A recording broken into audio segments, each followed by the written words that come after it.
आप देख रहे हैं कहानी कुर्सी की और आइए बात करते हैं अब जरा उत्तर प्रदेश में जब कल वोटिंग होनी है राज्यसभा की सीटों को लेकर के। अब कुल मिलाकर के 10 सीटों का मामला वहां पर है तो पहले बिल्कुल साफ लग रहा था कि भाई 7 सीट बीजेपी को मिल जाती, 3 सीट समाजवादी पार्टी को मिल जाती, लेकिन उसमें पेच फंसा दिया बीजेपी ने अपना एक उम्मीदवार और खड़ा कर दिया, संजय सेठ, जो पहले समाजवादी पार्टी में भी रह चुके हैं, बड़े धनवान व्यक्ति भी हैं वो।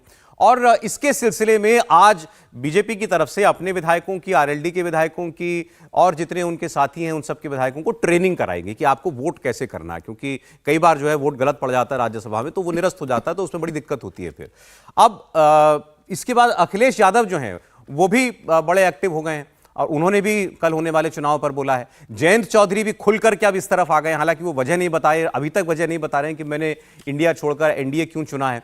तो उनके विधायकों का भी रिएक्शन हमारे पास आया, वो भी आपको हम दिखाते हैं। एक मुलाकात लेकिन हुई बड़ी इंटरेस्टिंग, अभी तस्वीर आप देख रहे थे।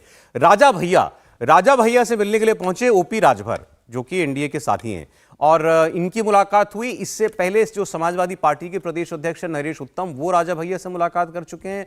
भूपेंद्र चौधरी जो बीजेपी के प्रदेश अध्यक्ष हैं वो इनसे मुलाकात कर चुके हैं। आप सोच रहे होंगे कि राजा भैया में अचानक कितनी दिलचस्पी क्यों लोगों को आ गई। इनकी पार्टी के 2 विधायक हैं, इसके अलावा और कोई वजह फिलहाल नहीं है, तो सब राजा भैया के उन 2 विधायकों के चक्कर में। तो सुनिए जरा पहले आप अखिलेश यादव को और उसके बाद आरएलडी के विधायक क्या कह रहे हैं।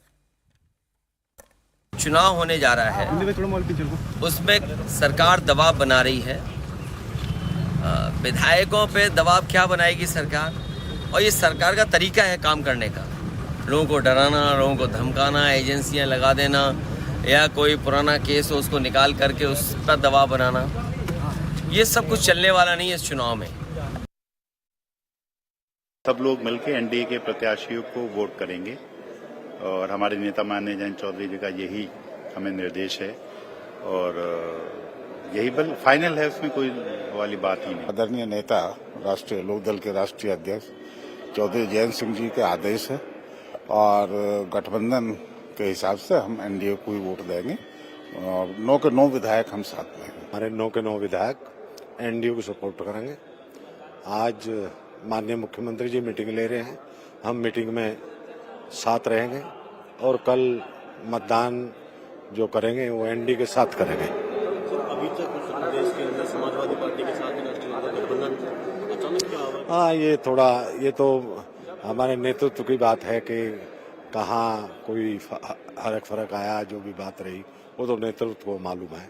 हमें तो जो निर्देश किया गया है उस निर्देश के मुताबिक हम लोगों को एनडीए को वोट करना। हर्षवर्धन जी, कल यूपी इलेक्शन के अंदर राज्यसभा में क्या होने जा रहा है? देखिए, मुझे तो जो 8वीं सीट है जिसपे भारतीय जनता पार्टी ने प्रत्याशी खड़ा किया है उसका दावा मजबूत दिख रहा है। रघुराज प्रताप सिंह अगर 2 विधायक लेकर इधर आ जाते हैं, ओम प्रकाश राजभर जी तो पहले से हैं, खैर वो इनकी मुलाकात का आप इसको ऐसे समझिए कि वो अपनी थोड़ी प्रासंगिकता बनाए रखना चाहते हैं, क्योंकि अगर भारतीय जनता पार्टी के अध्यक्ष योगी आदित्यनाथ, उनका मिलना रघुराज प्रताप सिंह से काम नहीं आएगा तो राजभर जी के मिलने से तो बहुत कुछ नहीं होगा।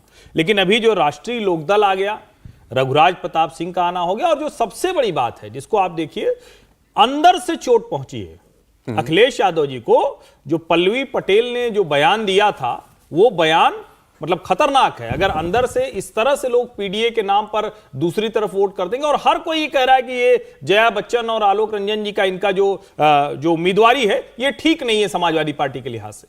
अब कुल जमा कितने हैं? 11 की कमी है जो मोटा मोटा अगर कहें तो भारतीय जनता पार्टी के। तो मुझे लग रहा है कि जो समाजवादी पार्टी के 3 का दावा था, अब शायद तीसरे वाले पर थोड़ा खतरा दिख रहा है। ये आपको लग रहा है मैनेज कर लेंगे ये? मुझे लगता है मुझे लगता है कि भारतीय जनता पार्टी ने मैनेज करने की लगभग जिसको कहें कि स्थिति बनने के बाद ही संजय सेठ को प्रत्याशी खड़ा किया। और संजय सेठ खुद भी अखिलेश यादव के बड़े नजदीकी रहे, समाजवादी पार्टी में रहे, और संजय सेठ जी असली सेठ हैं तो कुछ तो काम करें। हालांकि देखिए, जो राज्यसभा का जो चुनाव होता है ना, इसमें तो विधायक लोग वोट करते हैं, विप नहीं लागू होता, विप लागू नहीं होता है। और दूसरा क्या है कि मतलब आपको स्ट्रेंथ मालूम है सबकी कितनी स्ट्रेंथ है। क्रॉस वोटिंग होती है, हमने देखा है क्रॉस वोटिंग होते हुए विभिन्न जगहों पर, तो इसमें भी संभावना है कि क्रॉस वोटिंग हो सकती है। और ऐसे में पाला की मतलब 10वां जो राज्यसभा का सदस्य चुना जाएगा वहां से, उसको लेकर जो भी है वो उसमें कितनी क्रॉस वोटिंग, अखिलेश की पार्टी का टूटना बड़ी बात हो जाएगी।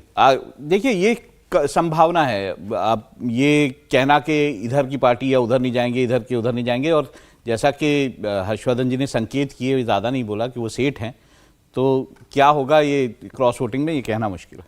समीर जी, देखिए, मुझे लगता है कि निश्चित रूप से भारतीय जनता पार्टी ने जिस 8वें उम्मीदवार को खड़ा उसकी जीत की संभावना बन सकती है, लेकिन यह बात भी कि कृष्णा पटेल को अखिलेश यादव ने विधान परिषद भेजने का एक प्रस्ताव दिया है जो मार्च में होने वाला है।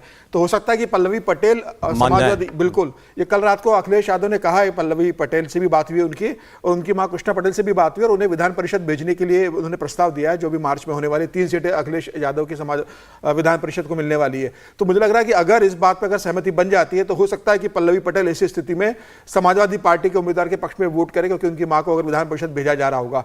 तो अखिलेश यादव भी चाहते हैं कि उनके तीनों उम्मीदवार जीते।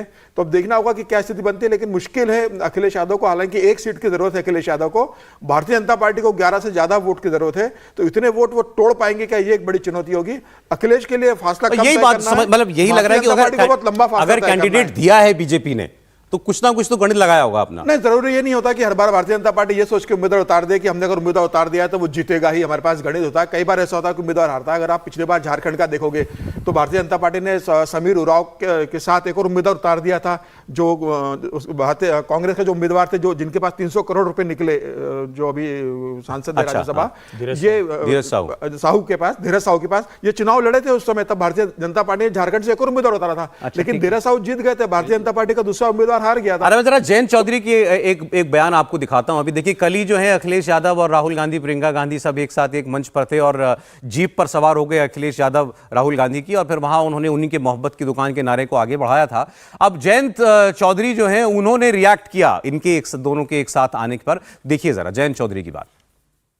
जो आगामी राज्यसभा चुनाव के संबंध में और सभी विधायक एक मत पार्टी के निर्णय, और ये सारे जो निर्णय हैं ये औपचारिक घोषणा के बाद इन बातों पर चर्चा करते हैं। सर, राहुल गांधी क्या कारण है, इंडिया से हम क्यों बदले, आगे हम क्या करना चाहते हैं, कितनी सीट पे हम लड़ेंगे, ये सारी बात तब।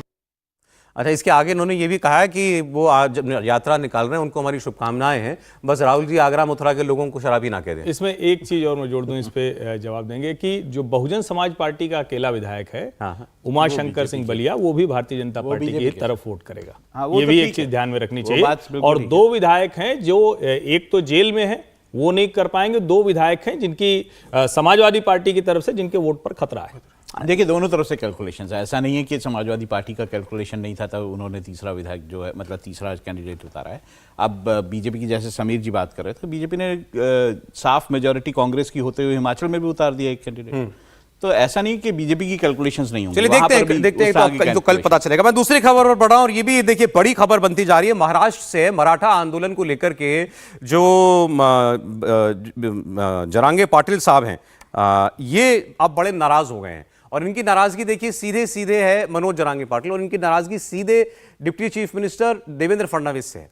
इन्होंने यहां तक कह दिया कि देवेंद्र फडणवीस मेरी जान लेना चाहते हैं, तो मैं कह रहे हैं अपनी जान की आहुति दे दूंगा। मैं आता हूं, सागर बंगले में रहते हैं शायद वो समीर जी, मुंबई में, तो मैं सागर बंगले की तरफ वहां अकेला आ जाऊंगा, मेरी बलि ले लो, इस किस्म की बातें इन्होंने की। अच्छा, महाराष्ट्र के अंदर ये मनोज जरांगे पाटिल 2-3 दफा भूख हड़ताल कर चुके हैं, मार मोर्चा निकाल चुके हैं, वहां पर काफी हिंसा भी हुई महाराष्ट्र में। उसके बाद दबाव बना, इनसे सरकार के लोगों ने बातचीत करी, और शिंदे सरकार ने उसके बाद मराठाओं को आरक्षण देने के लिए 10% का कोटा, ओवर एंड अबव जो SC ST OBC का कोटा होता है उसके ऊपर 10% जाकर के इनको दे दिया। इनको OBC में नहीं, अलग से कोटा दे दिया मराठाओं को। अब ये कह रहे हैं कि हमको अलग से नहीं चाहिए आरक्षण, हमको OBC कोटे में ही शामिल करो, हमें उसी के अंदर से आरक्षण चाहिए।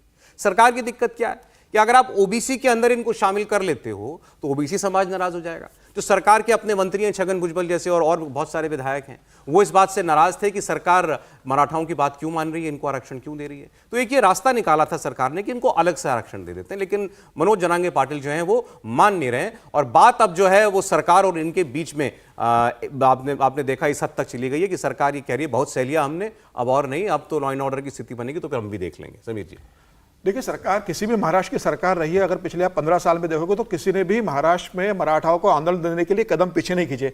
सबने अपने स्तर पर कोशिश की है, चाहे वो पृथ्वीराज चौहान हो, चाहे वो अशोक चौहान हो। देवेंद्र फडणवीस तो 16% आरक्षण देने का प्रस्ताव पास किया था, हाईकोर्ट ने उसे घटा के 12% कर दिया था। सुप्रीम कोर्ट में गए और सुप्रीम कोर्ट ने उसे असंवैधानिक बताने के खारिज कर दिया।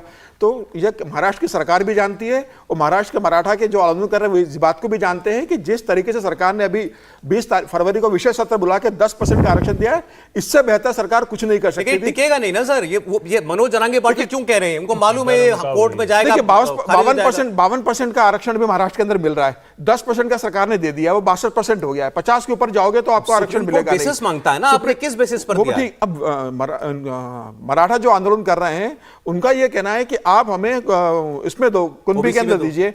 कुणबी जो कम्युनिटी आती है वो महाराष्ट्र के अंदर ओबीसी में आती है। इनका कहना है कि भाई मराठा कुणबी होते हैं, आप इनको कुणबी मानो और कुणबी में अलग आरक्षण दो, जिससे ओबीसी का आरक्षण कम हो जाएगा। ओबीसी का कहना है कि भाई हमारा आरक्षण आप कम नहीं कर सकते, आपको मराठाओं को देना, हमें कोई आपत्ति नहीं है, आप अलग से इन्हें आरक्षण दो। लेकिन सरकार के हाथ बंद है, सरकार लिमिट के बाहर जाएगी, सुप्रीम कोर्ट में वो टिकेगा नहीं।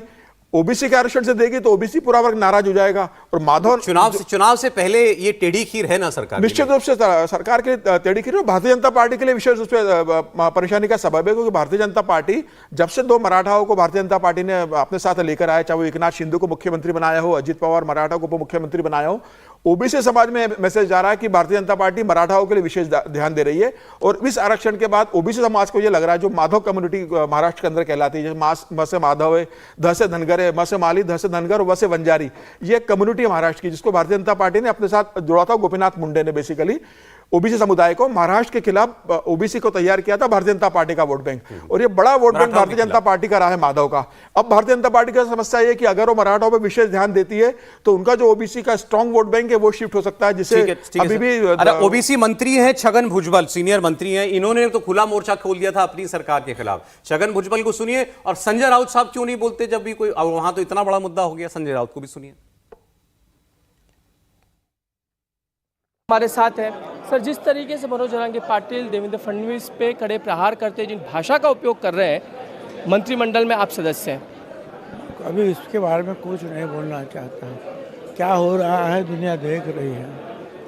और सब उसको जो मराठा समाज को जो है अलग से जो आरक्षण दिया गया है, फिर ये सारी जो है नौटंकी करने की ज़रूरत नहीं है उसको। फिर भी जो है एक तो समझता नहीं है क्या करना चाहिए उसको, एक तो कुछ अभ्यास नहीं है, कुछ शिक्षा नहीं है, कुछ गलत सलत बोल देता है, गालियां बक देता है मुख्यमंत्री को। अब इनका बोलना तो खैर समझ में आता है मनोज जरांगे पाटिल के खिलाफ, लेकिन सरकार फंसी हुई है इसमें।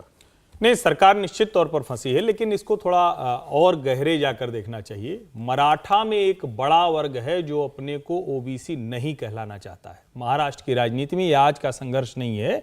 एक वर्ग है जो मनोज जरांगे पाटिल जैसे लोगों के साथ है, एक मराठाओं का बड़ा वर्ग है जो अपने को ओबीसी में शामिल नहीं करना चाहता है, और उसका राजनीतिक प्रभाव है, वो प्रभावशाली लोग हैं। ये जो हिस्सा है जो मनोज जरांगे पाटिल के साथ हैं, इनको इस सरकार ने आरक्षण दिया, बाकायदा एकनाथ शिंदे ने अनशन तोड़वाया, उस वक्त वो सारे लोग उनके साथ से हट गए। और कमाल की बात यह है कि जब से इस आरक्षण के बाद, यानी जब एकनाथ शिंदे और देवेंद्र फडणवीस, अजित पवार, ये जो सरकार है, इसने वो आरक्षण दे दिया, तो उन्हीं जरांगे पाटिल के साथ लोग नहीं मिल रहे हैं। आप उस जहां पर वो अनशन पर बैठते थे, पहले बड़ी संख्या में लोग, और उनका एक विचित्र तरीका है, वो गांव बंद करा देते हैं। मतलब ये रणनीति मनोज जरांगे पाटिल ने अपनाई थी कि जहां वो हैं वो आसपास के गांवों को बंद करा देते हैं जहां उनके इस आरक्षण के समर्थन में मराठा वाले रहते हैं। अब लोग उसको स्वीकार करने को तैयार नहीं है। वो ये कह रहे हैं कि अगर सरकार ये मांग मान गई है तो इसके आगे हम देखें क्या करें, लेकिन किसी जगह गाड़ी के आगे काट रखना ये आंदोलन को और नेता दोनों को कमजोर महाराष्ट्र स्टेट बैकवर्ड कमीशन जो है उन्होंने बनाकर क्लास कमीशन से, ऐसा नहीं है कि सरकार ने तैयारी नहीं की है, उसके जरिए उन्होंने 2.5 करोड़ लोगों का सर्वे किया और उसके बाद ये बताया कि ये आरक्षण मराठाओं को मिलना है। ऐसा नहीं है बेसिस तैयार नहीं किया, लेकिन सरकार की मुश्किल ये है कि 31% मराठाओं को देखें या 52% ओबीसी को देखें। ठीक, चलिए एक और ब्रेक कहानी कुर्सी की में। ब्रेक के बाद किसान आंदोलन की बात, जिसमें आज ट्रैक्टर मार्च निकाला जा रहा है देश भर के अंदर। हाईवे पर ट्रैक्टर दौड़ रहे हैं जगह जगह पर। किसानों की आगे की तैयारी क्या है, दिल्ली आने पर अब किसान क्या कह रहे हैं, ये आपको हम दिखाएंगे। और इसके अलावा आपको बता दें कि हरियाणा के अंदर इनेलो, इंडियन नेशनल लोकदल INLD के प्रदेश अध्यक्ष की हत्या से हरियाणा की सियासत अचानक लोकसभा चुनाव से पहले बहुत गर्म हो गई। उसकी बात देखिए।